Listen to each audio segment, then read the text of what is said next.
Саламатсыздарбы? Азыр мен сиздерге кантип Play Market'ten Фаберлик приложениясын көчүрүп жана кантип личный кабинетибизге кирүүнү үйрөтөм.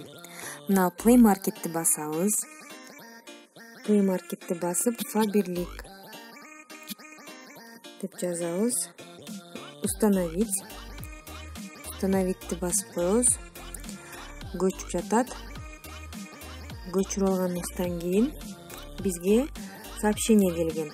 Ар бир катталган консультантка пароль, код подтверждения жана логин барат. Открыть.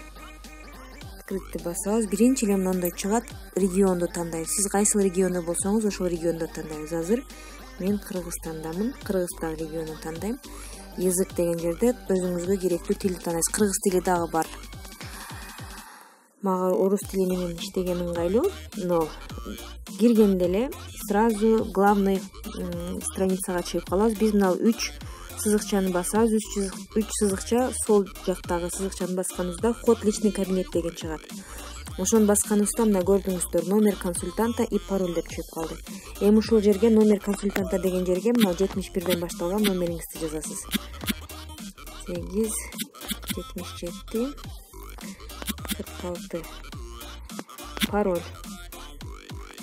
Паролдо кандай жазылган болсо ошондой жазабыз. Кичине тамганы кичине тамга, чоң тамга болсо чоң тамга туп-туура жазабыз.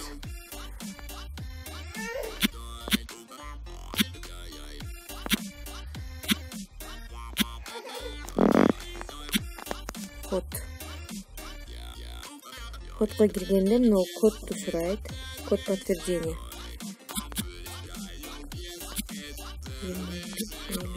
Кодду киргизип, подтвердить номер телефона дегенди басабыз.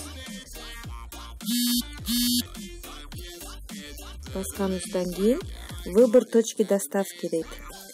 Выбрать из списка. Азыр мен каттап жаткан консультант азыр Кеминде.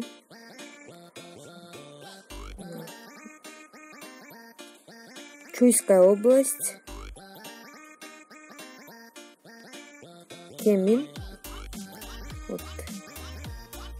Ошондо подтвердитти басабыз. Мынакей биз толук кирдик. Мына жерде атыбыз чыгып калыш керек. Личный кабинетке мына кирдик. Эми заказ жазсак болот. Көңүл бөлгөнүңүзгө чоң рахмат.